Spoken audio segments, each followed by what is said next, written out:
कि उत्तर प्रदेश की 80 लोकसभा सीट और देश में 411 सीटें भारतीय जनता पार्टी जीतने जा रही है। ईवीएम सेट होगी तो हम कैसे आ जाएंगे? 400 पार का नारा भाजपा दे रही है। देश में महिला सुरक्षित नहीं है। आप मुझे बता दीजिए, महिला बाल विकास मंत्री जो 400 के सिलेंडर में मुंह फाड़ के रोड पे बैठ गई थी, आज वो महिला के सम्मान में, महिला के उत्पीड़न में एक लफ्ज नहीं बोल पाती। कर्नाटक प्रज्वल रवन्ना 2976 महिलाओं के साथ बलात्कार, उसकी वीडियो बना के उसको ब्लैकमेल करना। आप ब्रजभूषण शरण देख लीजिए, उनके बेटे को टिकट दिया जाता है।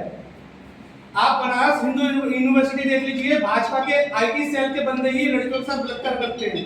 हाथरस देख लीजिए, ऐसे तमाम मुद्दे हैं देश में। आपको क्या लगा 400 पर? अरे मेरे दोस्त, पहली बात तो भारतीय जनता पार्टी और मोदी जी और ऐसी सरकार है जो माता बहनों के मान सम्मान स्वाभिमान की रक्षा। मणिपुर बता सुनो, मैं आपका जवाब बताइए।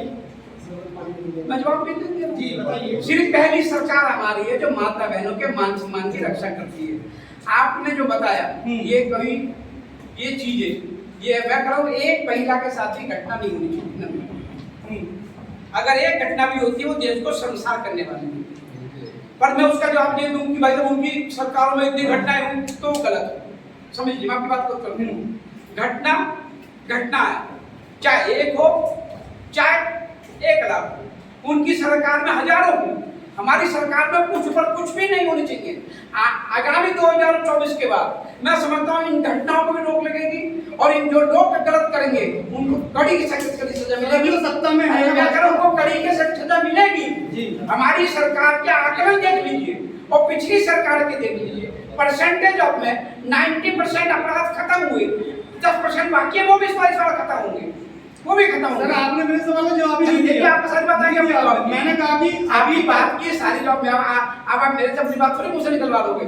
जो मैंने कहा, मैंने अपनी बात देश की बात पूछा, मैं देश की बात दे दी आपको। 400 पार मैंने कहा 411 आएंगे और आप ही लोग उसको 411 दिखाएंगे। इन्हीं मुद्दों पे 411 मुद्दे तो कहने मुद्दे तो हो चुके ना, अब चुनाव तो पूरा हो चुका। चलिए, अच्छा, एक कंफ्यूजन ये हो रहा है कि हमारे देश की वित्त मंत्री निर्मला सीतारमण जी के हस्बैंड हैं, काफ़ी ज्ञानी पुरुष माने जाते हैं। वो कह रहे हैं मेरा आकलन है कि 220 सीटें आएंगी। हमने नहीं सुना, आपने सुना होगा जी? हमने सुना भी नहीं, हमने कहीं पढ़ा भी नहीं भाई साहब। नहीं, मैं तो हमने कहीं पढ़ा भी नहीं कि सुना भी नहीं उनका बयान। खूब न्यूज पे चला है, हमने नहीं सुना भाई साहब। दीपक शर्मा ने उनका, हमने नहीं सुना, तो दीपक को पता होगा, हमने नहीं सुना। कहा देश में आप भी रह रहे हैं।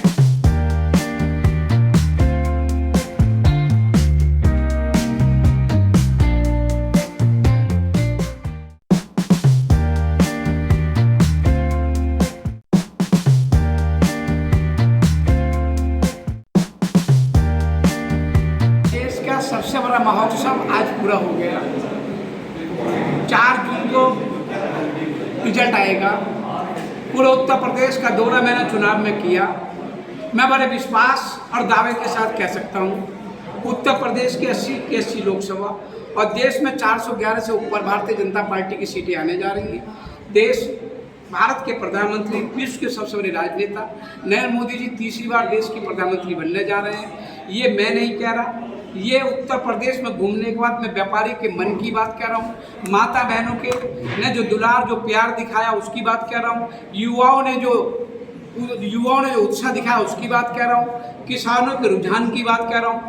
मैं दोबारा से कह सकता हूँ कि 4 तारीख को नतीजे विपक्ष की जमीनी राजनीति को खिसकाने जा रहे हैं। भारतीय जनता पार्टी का कमल खिलने जा रहा है।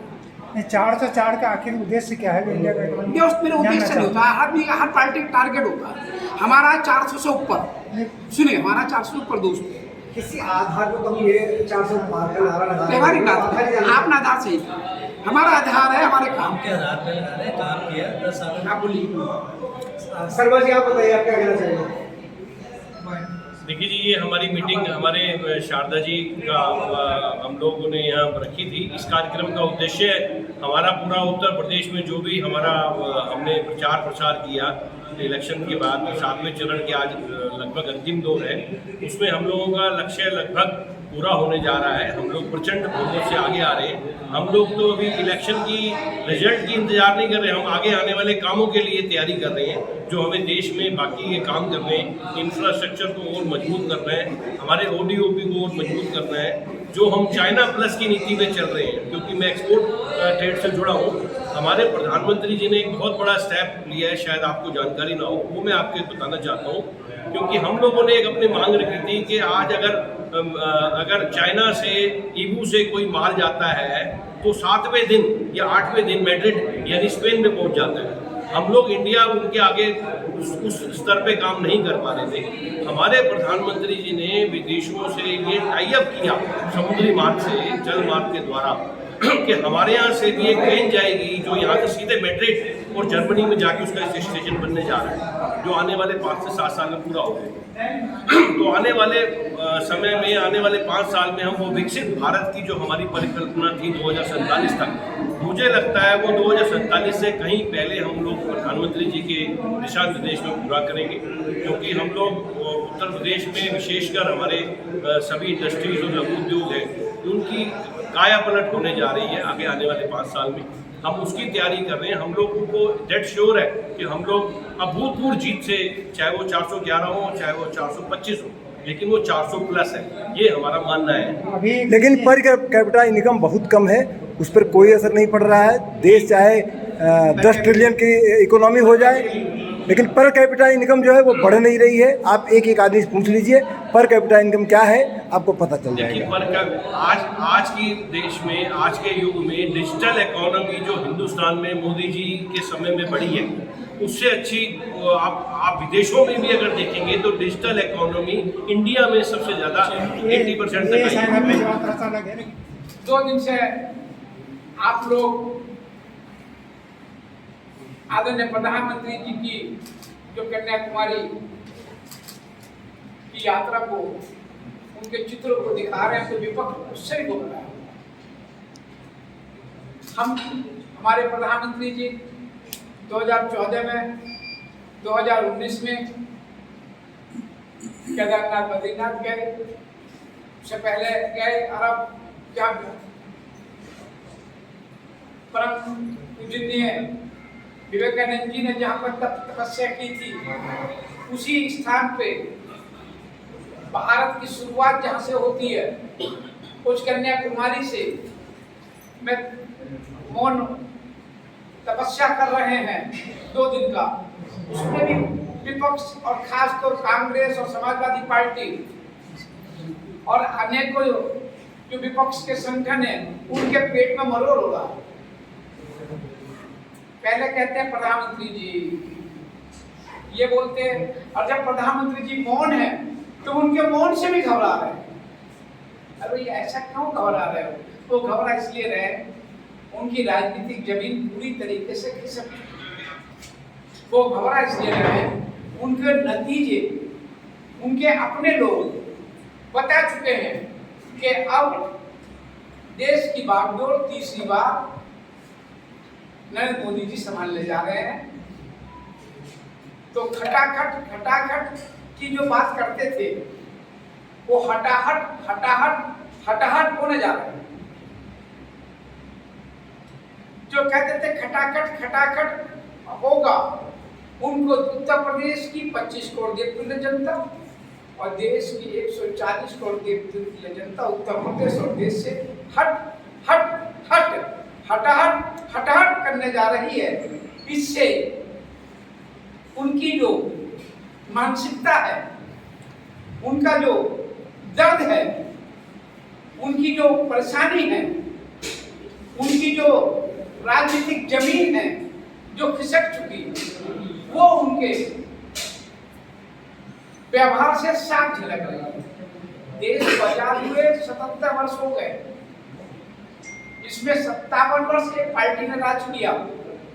तो उत्तर प्रदेश में कभी पिताजी, कभी बेटे जी, 15 वर्ष एक पार्टी ने राज किया उत्तर प्रदेश में। तो उत्तर प्रदेश में 2017 से पहले और देश में 2014 से पहले क्या हालात थे, उसमें सबसे ज्यादा अगर खमियाजा किसने भुगता था तो मेरा व्यापारी समाज था। 2017 से पहले उत्तर प्रदेश में गवर्नमेंट पे व्यापारी को लूट लिया जाता था। लूट, डकैती, हत्या, रंगदारी, चोट वसूली से उत्तर प्रदेश जलता था। माता बहनें सड़कों पर सुरक्षित, अपने घरों में सुरक्षित नहीं थी। व्यापारी उत्तर प्रदेश से लगातार, चाहे शामली का कहलाना, मुजफ्फरनगर हो, सहारनपुर हो, मेरठ हो, राजपुर हो, बल्लारपुर हो, शराबस्ती हो, गोंडा हो, चाहे कुशीनगर हो, चाहे मोहम्मदगंज हो, चाहे आजमगढ़ हो, चाहे जौनपुर हो, उत्तर प्रदेश का कोई जिला ऐसा नहीं बचता था जहां से व्यापारी कल्याण न करता हो। उत्तर प्रदेश के हालात समाजवादी पार्टी की सरकार में, उत्तर प्रदेश में और देश में कांग्रेस की सरकारों में ऐसे कर दिए थे कि उत्तर प्रदेश को 25 साल पीछे और देश को 35 साल पीछे करने का काम अगर किसी ने किया तो कांग्रेस और समाजवादी पार्टी ने किया। इसको देश की और प्रदेश की जनता समझ चुकी। क्या भारतीय जनता पार्टी और भारतीय जनता पार्टी के नेता ने 2014 और 2019 में जो वादे किए, उन वादों पर खड़ी उतरी। हमने वादा किया था कश्मीर से धारा 370 हटाएंगे, तो हमने हटा के दिखाई। हमने कश्मीर से कन्याकुमारी को एक करने का वादा किया था, तो हमने करके दिखाया।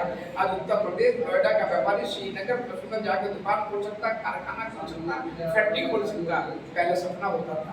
हमने वादा किया था पुरुषोत्तम भगवान श्री राम का मंदिर अयोध्या में जन्मस्थली बनाएंगे, तो 22 जनवरी को हमने बनाया। उसकी प्रतिष्ठा देश के प्रधानमंत्री नरेंद्र मोदी जी के द्वारा हुई, तो ऐसे ही नहीं हुई। पहले जहाँ जहाँ भगवान श्री राम के कदम पड़े 11 मंदिरों में देश पे, वहाँ प्रधानमंत्री जी गए और पहली बार किसी प्रधानमंत्री जी ने समुद्र की तही में जाके भगवान की पूजा अर्चना की जब प्राण प्रतिष्ठा। ये बहुत बड़ी बात होती है। पहले मदरसों में ये भारत की जनता आपको नकारने जा रही है। कश्मीर से लेकर कन्याकुमारी तक भारतीय जनता पार्टी जीतने जा रही है, तो उत्तर प्रदेश में सहारनपुर से लेकर बलिया तक भारतीय जनता पार्टी जीतने जा रही है। तो इसलिए नहीं जीत रही है, इसलिए जीत रही है कि प्रधानमंत्री ने कहा सबका साथ, सबका विकास, विश्वास और सबका प्रयास, तो उन्होंने करके दिखाया, इसलिए जीतने जा रही है। और जो आज 6 बजे के बाद से आज से ये ईवीएम की गाली देने लगेंगे। अभी लोग कहने लगे पहले से ही इनके पास कुछ नहीं है, इन्हें ये कुछ ना कुछ तो बोलेंगे ना।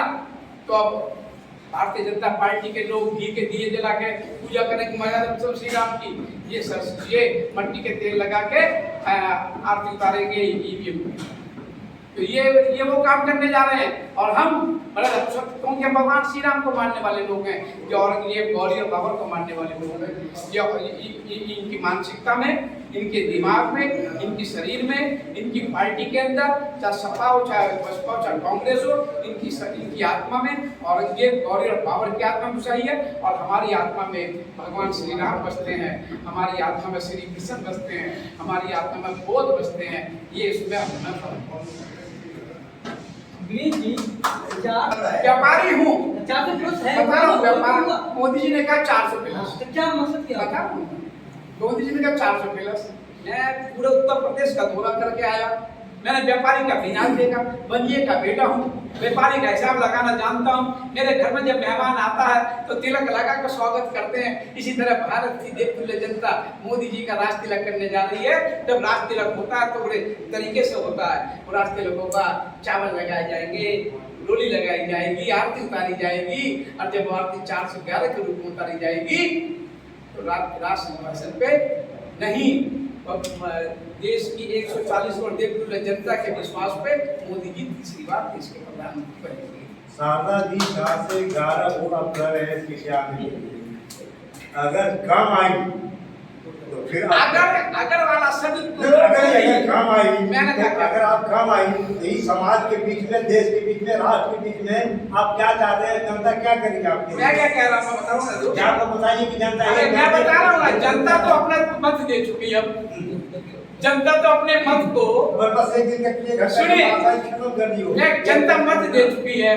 जनता का मत तो कुछ घंटों बाद 96 घंटे के बाद खुल जाएगा। लेकिन बिनी जी बता नहीं पाएंगे अगर काम आई तो मैं पूछना चाह रहा हूं। अरे मेरे दोस्त कब आए? ईवीएम सेट होगी तो उनके साथ जाएंगे। बिनी जी आप सुनिए, पहले उनकी बात का जवाब दीजिए। मेरी बात पहले बता दीजिए। 400 प्लस के नहीं 411 देखिएगा, 411 मैं नहीं कह रहा, ये आप देखिए, इंडियन टुडे कह रहा है 407, मैं नहीं कह रहा, विदेशी पेपर कह रहे हैं 407, मैं 411 कह रहा, तो उनका 400 क्यों, इंडिया टुडे 407 क्यों कह रहा, विदेशी चैनल क्यों 405 बता रहे हैं, मैं 411 कह रहा हूँ। मेरा अपना गणित है, उनका अपना गणित है, अपना अपना गणित है। रही बात अगर की, अगर बगर तो देखेंगे खटाखट करने वाले जो हटाट होने वाले हैं इससे। सुनिए, जिन्होंने देश को लूटा, जिन्होंने माता बहनों के सम्मान को लूटा, जिन्होंने किसानों का आत्महत्या कर मजबूर किया, जिन्होंने व्यापारी को गन पॉइंट पर लूटा, जिन्होंने व्यापारी को का शोषण किया, जिन्होंने युवाओं को रोजगार नहीं दिया, वो आज हटाहट होने वाले हैं। ये तो 4 दिन नतीजा बता दें। विनीत जी, 400 पार का नारा भाजपा दे रही है, देश में महिला सुरक्षित नहीं है। आप मुझे बता दीजिए, महिला बाल विकास मंत्री जो 400 के सिलेंडर में मुंह फाड़ के रोड पे बैठ गई थी, आज वो महिला के सम्मान में, महिला के उत्पीड़न में एक लफ्ज नहीं बोल पाती। कर्नाटक प्रज्वल रवन्ना 2976 महिलाओं के साथ बलात्कार, उसकी वीडियो बना के उसको ब्लैकमेल करना। आप ब्रजभूषण शरण देख लीजिए, उनके बेटे को टिकट दिया जाता है। आप बनारस हिंदू यूनिवर्सिटी देख लीजिए, भाजपा के IT सेल के बंदे ही लड़कियों के साथ बलात्कार करते हैं। हाथरस देख लीजिए, ऐसे तमाम मुद्दे हैं देश में। आपको क्या लगा 400 पर? अरे मेरे दोस्त, पहली बात तो भारतीय जनता पार्टी और मोदी जी और ऐसी सरकार है जो माता बहनों के मान सम्मान स्वाभिमान की रक्षा। मणिपुर, अरे बता, मैं आपका जवाब जी बताइए, मैं जवाब दे दूंगा। जी बताइए। सिर्फ पहली सरकार हमारी है जो माता बहनों के मान सम्मान की रक्षा करती है। आपने जो बताया ये कहीं ये चीजें, ये मैं कह रहा हूँ, एक महिला के साथ ही घटना नहीं होनी चाहिए। अगर एक घटना भी होती है वो देश को संसार करने वाली है। पर मैं उसका जवाब दे दूं कि भाई जब उनकी सरकारों में इतनी घटनाएं हुई तो गलत समझिए। मैं आपकी बात को कर दूं, घटना है, चाहे एक हो चाहे 1 लाख, उनकी सरकार में हजारों हो, हमारी सरकार में कुछ पर कुछ भी नहीं होनी चाहिए। आगामी 2024 के बाद मैं समझता हूँ इन घटनाओं को भी रोक लगेगी और इन जो लोग गलत करेंगे उनको कड़ी की सजा मिलेगी। सत्ता में है, उनको कड़ी की सजा मिलेगी। हमारी सरकार के आंकड़े देख लीजिए और पिछली सरकार के देख लीजिए, परसेंटेज ऑफ में 90% अपराध खत्म हुए, 10% बाकी है, वो भी इस बार खत्म होंगे, वो भी खत्म होगा। आपने मेरे सवाल का जवाब ही नहीं दिया। आप सच बताइए, मैंने कहा कि अभी बात की सारी जवाब अब आप मेरे से अपनी बात करें, मुझसे निकलवा लोगे। जो मैंने कहा, मैंने अपनी बात, देश की बात पूछना, मैं देश की बात दे दी आपको। 400 पार मैंने कहा 411 आएंगे और आप भी लोग उसको 411 दिखाएंगे। इन्हीं मुद्दों पे 411 मुद्दे तो कहने मुद्दे तो हो चुके ना, अब चुनाव तो पूरा हो चुका। चलिए, अच्छा, एक कंफ्यूजन ये हो रहा है कि हमारे देश की वित्त मंत्री निर्मला सीतारमण जी के हस्बैंड हैं, काफ़ी ज्ञानी पुरुष माने जाते हैं। वो कह रहे हैं मेरा आकलन है कि 220 सीटें आएंगी। हमने नहीं सुना, आपने सुना होगा नहीं, हमने सुना भी नहीं, हमने कहीं पढ़ा भी नहीं भाई साहब।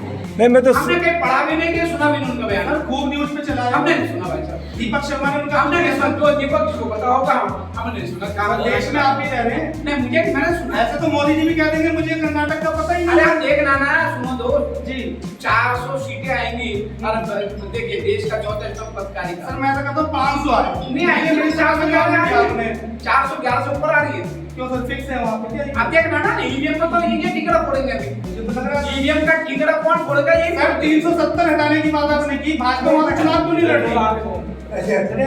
बाबा जी, अगर 411 से अगर नहीं आई भाजपा की 400 आप अगर पे क्यों भाई साहब बोल रहे हैं? आप मैं क्या कर रहा हूँ, सुनना क्या है आपका, सुनना क्या दोस्त? आप क्या देखते हैं चौरसिया साहब? राजस्थान में बात है, राजस्थान में शाम चौरसिया साहब, सपा है, बसपा है, कांग्रेस है, कम्युनिस्ट है, ममता दीदी है, केजरीवाल जी हथेली पे सरसों जमा। उन्होंने माता बहनों की बात करी। केजरीवाल के घर के अंदर एक देश की राज्यसभा सांसद, उसकी पार्टी की पूर्व महिला आयोग की अध्यक्ष का अपमान होता है, मारपीट होती है, तो ये जितने सर, नेता अपमान हैं, है ना? अरे रुक जाओ भैया, रुक जाओ। अपमान ये अगर सुनो पूरी बात है जी बताएं। एक आदमी ने भी कोई मुद्दा उठाया, केजरीवाल कुछ बोला, अपने पीए के खिलाफ हुआ तो मार्च करने निकल गए, वो भारत की बेटी नहीं है। आप और मैं मोहब्बत है, क्या हुआ उसके साथ? चलो जवाब केजरीवाल जी देंगे। नहीं, हमारा नाम मोहब्बत है, उसके साथ क्या हुआ? वो भारत की बेटी नहीं है, उसका अपमान हुआ। क्यों नहीं सारे के सारे खड़े हुए? क्यों नहीं आपको अपना मत है? उस पे कार्रवाई चल रही है। क्या कार्रवाई चल रही है? आप मुझे बता दीजिए। कोई कार्रवाई नहीं चल रही। 76 महिलाओं के साथ बता दीजिए। कुछ नहीं हुआ। सब उत्तर प्रदेश और देश में आज माता बहनें सुरक्षित है। आप एक को 1976 के साथ क्या मोदी इसका नोट शो करने बंदे का। अरे भाई कुछ हुआ ही नहीं, गलत बात है। कोई क्या स्वागत है? नेशनल टीवी पे चल रहा है। सादा जी एक बड़ा प्रश्न है। और किसी का कोई सवाल? नोएडा महानगर अरे कोई तो समाजवादी पार्टी की बात बोले ना यार, वो बोलते अच्छी बात है। क्या सवाल कोई तो अरे सुनो अच्छा, आपकी सरकार ने 370 हटा दी, ठीक है? अरे सुनो सही, एक मिनट सुनो सवाल। आप जम्मू कश्मीर में व्यापार कर सकते हैं। नोएडा के कितने व्यापारियों ने वहाँ दुकान खोल ली और उत्तर प्रदेश के कितने लोगों ने वहाँ जाकर व्यापार किया? कोई आंकड़ा हो तो बता दो। आप आज देखिए 76 लोगों ने अभी तक वहाँ फैक्ट्री इंडस्ट्री जमीन ली है। आप गूगल पर निकाल लीजिए, सुनिए। हम तो आप ही की बात मान लेंगे। रुक जाओ यार, एक जने को बोलने दो ना। इसमें नोएडा के कितने व्यापारी हैं? जरूर चाहिए। हाँ 76 लोगों ने पर्यटन पिछले 90 से वहाँ पर दंगे चालू हुए, 90 से लेके आज तक। भाई साहब मेरा सवाल नहीं, मेरा सवाल सिर्फ व्यापार से संबंधित नहीं, आप सिर्फ ये बताएं, आप व्यापारियों की बात करें, सिर्फ नोएडा के व्यापारी ने कितने और उत्तर प्रदेश के लोगों ने पर्यटन से पहले क्या बात कर रहे हो? नहीं आप नोएडा की बताइए। हम नोएडा में बैठे, नोएडा की बात करें, देश में मेरी बात का जवाब दो। आप अपनी बात बोलो, पहले सुनना भी सीखना चाहिए। तो आप सवाल का जवाब दो ना, भाषण नहीं सुन रहे हम यहाँ, भाषण सुनने नहीं आए हैं क्या? आप बताएं नोएडा के कितने व्यापारी ने कर लिया? हम भाषण थोड़ी सुनेंगे आपका। मैं कांग्रेस की बात मैं थोड़ी सभा की मानसिकता का सवाल का जवाब दीजिए। मैं बात का जवाब दे रहा हूँ। घुमा रहे हैं आपको सफल कांग्रेस के कोई परेशान हो रहे हो कि कोई जा रहे हो? नोएडा के कितने व्यापारियों ने वहाँ काम कारोबार किया? जवाब नहीं है। आप जवाब सुन नहीं रहे हो। आपका जवाब ही नहीं है। जवाब किसी आप पर्यटन में घुमा रहे हो। पर्यटन से क्या मतलब है? सुनना पूरी बात करें। हमारा सवाल ये है, नोएडा के कितने व्यापारियों ने वहाँ रोजगार किया? आप पहले पूरी बात सुनोगे, पहले अपनी बात जाओगे। बताइए। आप सुन लो पहले जवाब दो, बोल दो जवाब पूछो पहले। नहीं आप ये जवाब दें, नोएडा के कितने व्यापारियों ने वहाँ कारोबार किया? 76 सुनो, भारत के 76। मैं भाई साहब नोएडा की बात कर रहा हूँ, फिर आप भारत में जा रहे हैं। बहस करने जा रहे हो? सुन मैं तो नोएडा की सारी भारत पूछ नहीं रहा। भारत की बात कर रहा हूँ। भारत ये बता रहा हूँ, नोएडा के कितने व्यापारी हैं? नोएडा का आंकड़ा कीजिए। भाई साहब नोएडा में नोएडा की बात करेंगे, नोएडा की बात करेंगे ना। हम ऐसी बात नहीं करते। नोएडा का जवाब नोएडा की 5 कंपनियों ने जो ऑलरेडी हैंड टू हैंड ये है जवाब। नोएडा की 5 कंपनियों इंडस्ट्री खोल ली। बात खत्म है, ये जवाब। अभी पर्यटन नहीं सुनना। आपको सुनाऊंगा ना आपको। नहीं, हमने सुनना ना। आपको सुनना, आप सुनिए। हाँ। बाकी सुनेंगे ना। पर्यटन से क्या मतलब? नोएडा के सवाल को आप जवाब देंगे देश का। मतलब क्यों ना आपने सुना? नोएडा की बात कर रहे हैं।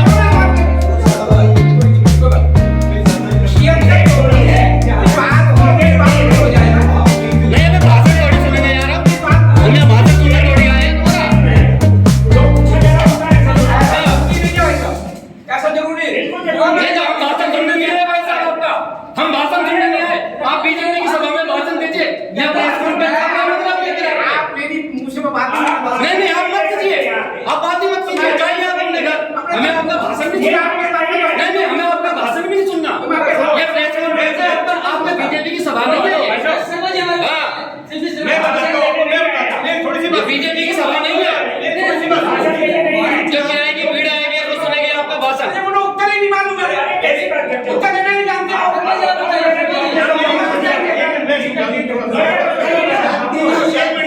उनका आंकड़ा ही नहीं है कुछ, देश की बात करनी जबरदस्ती। पता ही नहीं को तीन दुनिया का 370 हट गई, 370 हट गई। क्या हुआ 370 हट गई तो? भाई जी सुनो, ऐसा जी हम मैं बीजेपी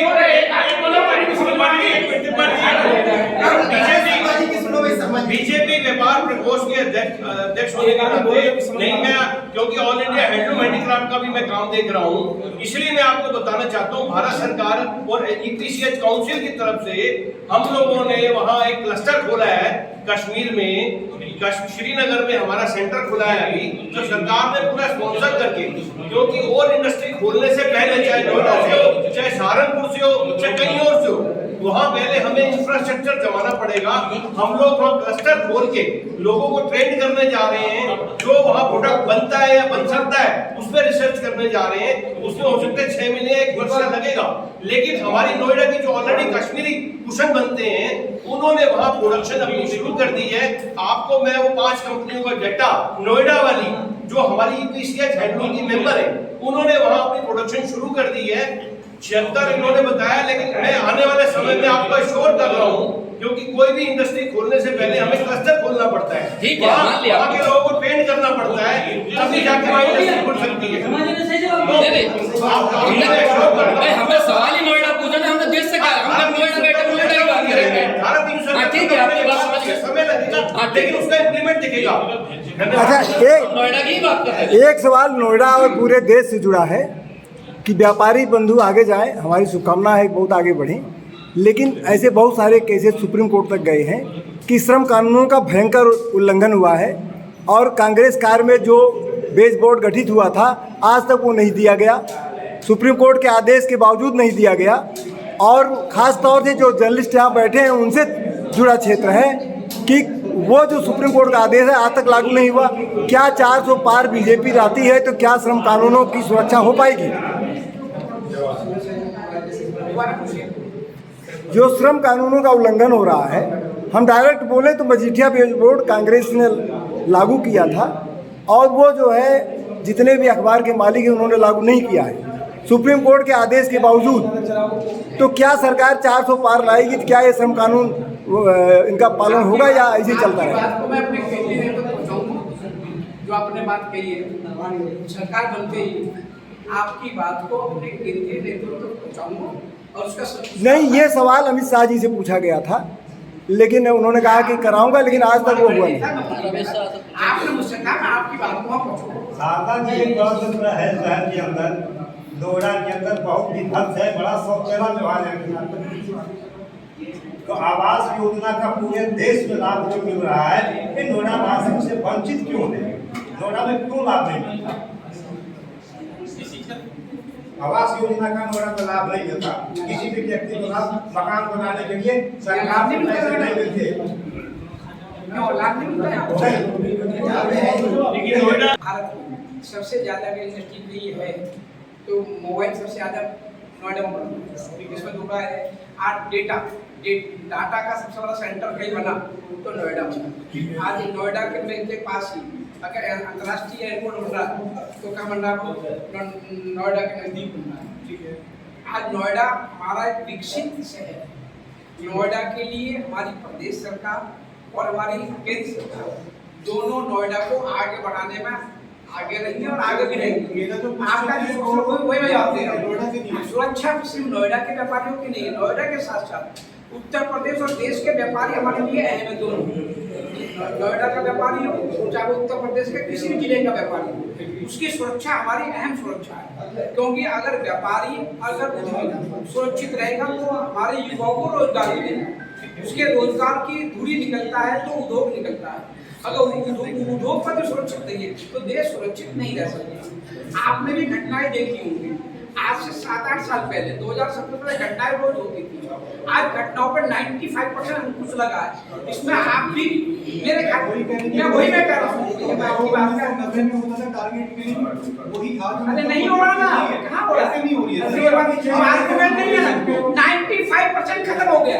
आपस की रंजिश, आपस के झगड़े में पुलिस नहीं पड़ सकती। सुनो मेरी बात, आज चोर वसूली नहीं है, अरे मेरे दोस्त नहीं है, बहस का जवाब दे दोस्त, आप सब जवाब देंगे। मैं क्या करूँ, मैं जवाब दे रहा हूँ, नहीं दे रहे। मैं कहूँ चोर वसूली नहीं है, रंगदारी नहीं है, ना चोर वसूली ना रंगदारी है। रंगदारी की जरूरत नहीं, सीधी गोली मारने की बात कर। अरे है ही नहीं, बोल रहा हूँ। चलो खत्म करो, अच्छा बहुत हो गया, इसका जवाब ना है यार,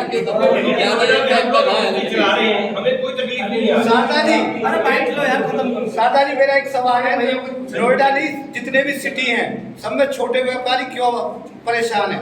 ऑनलाइन जो सप्लाई चल रही है, ऑनलाइन से भैया कोई परेशान नहीं। नंबर 1 हमने छोटे हमारे रेडी पटरी